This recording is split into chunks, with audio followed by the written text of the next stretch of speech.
Good morning शुभ बिहानी। आज चाहिँ हेर्नु न बिहानदेखि चाहिँ पानी परि नै रहेको छ। म चाहिँ फ्रेस भएर आइसकेको छु। हेर्नु न मुख हेर्दा हेर्दै त मचैले पनि माया गरिहालेछन्। मलाई चाहिँ मचैले चाहिँ साह्रै नै माया गर्छ। त्यही पनि अब हाँस्नु चाहिँ छोड्नु भएन नि। हेर्नु न अनि अल्छी लागेर रिल्स एउटा बनाउनु पर्यो भनेर रिल्स बनाउँदै थिएँ। यो चाहिँ ट्रेन्डिङ सङ हो अहिलेको। तपाईँ चाहिँ गेस गरेर भनिदिनु होला।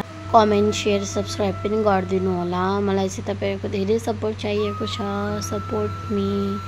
अनि म चाहिँ भित्रतिर जानु पर्यो भनेर आएकी त मम्मी चाहिँ किचनमा खाना पकाउँदै हुनुहुँदो रहेछ। हेर्नु न हाम्रो मम्मी चाहिँ पुरा एकदम बिजी हुनुहुन्छ कि ध्यानै दिनुभएको छैन, थाहा नै पाउनु भएको छैन म चाहिँ यहाँ भिडियो गर्दैछु भनेर। मम्मी चाहिँ के पकाउँदै हुनुहुन्छ मैले नि देखेकी छैन, हेरेकी पनि थिइनँ। अनि मलाई चाहिँ मम्मीले जा त बस म पकाउँछु भन्नुभयो। यति भनिदिँदाखेरि चाहिँ मैले चाहिँ पर्मिसन भेटिसकेँ। अब मलाई चाहिँ सबैभन्दा राम्रो लाग्ने काम चाहिँ भनेको बस भन्दाखेरि चाहिँ सुत्नु हो। म चाहिँ सुतेँ कि हेर्नु न म चाहिँ आज यति नै सुती छु। खाना खानु बोलाउँदा पनि खान्न भनेर सुतेँ अरे। आज चाहिँ वेदर डिमान्डै भन्दा पनि हुन्छ, यति नै निन्द्रा लागेको। मलाई चाहिँ अल्छी लाग्छ, पानी पऱ्यो भने चाहिँ केही गर्नै मन लाग्दैन अनि सुतिहाल्छु म चाहिँ। अनि हेर्नु न यहाँ कस्तो भएको छ वेदर, हावा आएर उता चाहिँ कस्तो छ वेदरहरू मलाई चाहिँ कमेन्ट गरेर जनाउनु होला तपाईँहरूले। अनि यहाँ चाहिँ हामीहरूको यहाँ तामुल घाँस पनि गिर्न आँटेको छ। हेर्नु न म चाहिँ उतापट्टि कलतिर जानु पर्यो भनेर सोचेकी थिएँ। अनि होस् यो गिरो भने मेरो माथि भनेर मलाई चाहिँ ओभर थिङ्किङको नि त बहुत छ मेरो माथि चाहिँ। मलाई चाहिँ हुने अगाडि नै नराम्रो जिनिस सोच्ने एउटा आदत छ। अनि मेरो मनले चाहिँ भन्छ नराम्रो जिनिस सोच्यो भने चाहिँ छिटै राम्रो हुन्छ होला भनेर के। म चाहिँ किचनतिर आइसकेको छु। किन भन्दाखेरि चाहिँ मलाई चाहिँ यस्तो भोक लागेको छ नि। मलाई चाहिँ हेर्न भोक लागेर अब के गरौँ भन्दै सोच्दै केही नगरौँ भनेर खाना आँट्यो कि के पकाउनु चाहिँ मलाई यस्तो अल्छी लागिरहेको थियो नि। अनि हेर्न खाना चाहिँ यस्तो खाना पऱ्यो भनेको चिसो न चिसो त भएछ अलरेडी। अनि साह्रो भएछ आज चाहिँ खाना।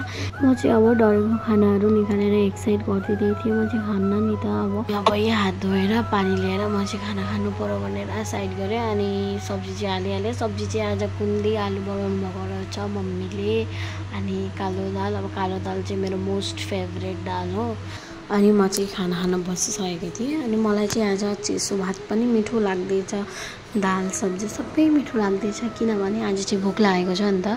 भोक लाग्दा चाहिँ मलाई चाहिँ जस्तो पनि खाना चाहिँ खाइहालौँ छिटो भन्ने हुन्छ। अनि खाना खानु पनि एउटा कामै भनौँ न, यत्रो टाइम लाग्छ नि मलाई खाना खानु चाहिँ। बोल्दै मम्मी हुँदाखेरि चाहिँ एकदम हाँस्दै खान्छु। म चाहिँ बोल्दै स्वाद लिँदै खानाको, नभए चाहिँ छिटो खाइहाल्छु। म चाहिँ खाना खाइसकेँ। म चाहिँ सबै भिडियो चाहिँ बनाएर राख्ने बिर्सिहाल्छु। अनि यहाँ हेर्नु न अहिले चाहिँ 5 बजिरहेछ।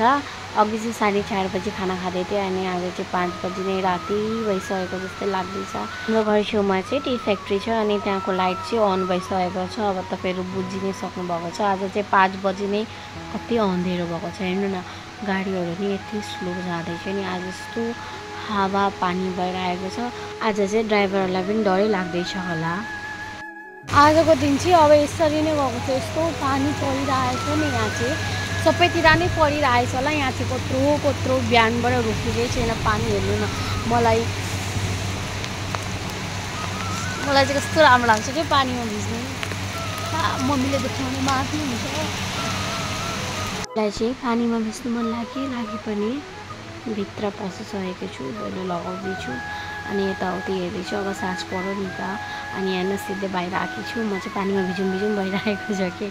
अनि म चाहिँ अब मन लागि पनि भित्र पसेर हेर्दै थिएँ। अनि बुढी चाहिँ के गर्दैछिन् भनेर हेरेको त फोनमा बोल्दै रहेछन्, उसको साथीसँग बोल्दैछिन् अरे। अनि बुढीलाई हेरिसकेँ। अब यता मम्मीतिर आएकी त मम्मी चाहिँ यहाँ बसिराख्नु भएको छ। आज मम्मीको चाहिँ खुट्टा दुखेर नबोलिनी लगाएर सुतिराख्नु भएको रहेछ।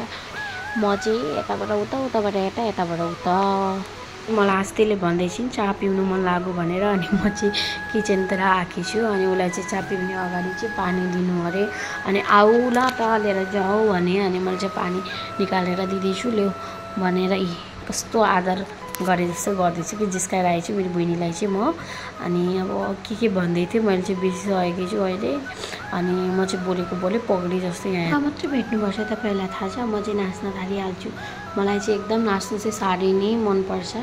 अनि कस्तो कस्तो मनपर्छ कि यहाँ न म चाहिँ नाचेको म चाहिँ एउटा काम गर्दै नाच्दै एउटा काम गर्दै नाच्दै त्यही नै गर्छु अरू बेला पनि त्यही नै गर्छु मेरो चाहिँ हेर्नु न कपाल बाँधेर पस्छु भनेर किचनमा एउटा सोचिरहेको हुन्छु मैले सोचेको होइन म गर्छु कि कपाल चाहिँ बाँध्छु अनि क्लचर चाहिँ लगाएको थिएन अनि कपाल चाहिँ खुस्केछ फेरि पनि नाचि नै राखेको छु म चाहिँ आज मलाई चाहिँ एकदम अब दिनभरि सुत्नु पाएर खुसी लागेको छ नि त चाहिँ हामी उत्पातमा चाहिँ जादु टोना गर्दैछु अब चिनी हालेर जादु टोना गर्छु भनेर भनिरहेको थिएँ हेर्नु न के हो कि म चाहिँ अनि यहाँ चापात हाल्दैछु अब मेरो डान्स चाहिँ रुक्नेको नाम लिएको छैन मलाई चाहिँ नाच्नु चाहिँ कस्तो मनपर्छ चाहिँ नाच्दै ओर्दै चाय चाहिँ पाकिसकेको छ अनि हेर्नु न चायको भ्यू चाहिँ हेर्नु एक झलकमा प्रेम हो जाए अनि मम्मीले चाहिँ नयाँ मोबाइल लिनुभएको छ नि त अनि कभर हेर्दै हुनुहुँदो रहेछ दोहोऱ्याको अप्सन दिनुभयो कुन चाहिँ मन पर्यो भनेर सोधिराख्नु भएको छ मलाई चाहिँ यहाँ अनि म चाहिँ अब मम्मीको पछि पछि आइसकेको छु बुनु चाहिँ यहाँ पढिरहेको चाहिँ बुनुलाई चाहिँ बाई गरिदेऊ न भनिरहेको छु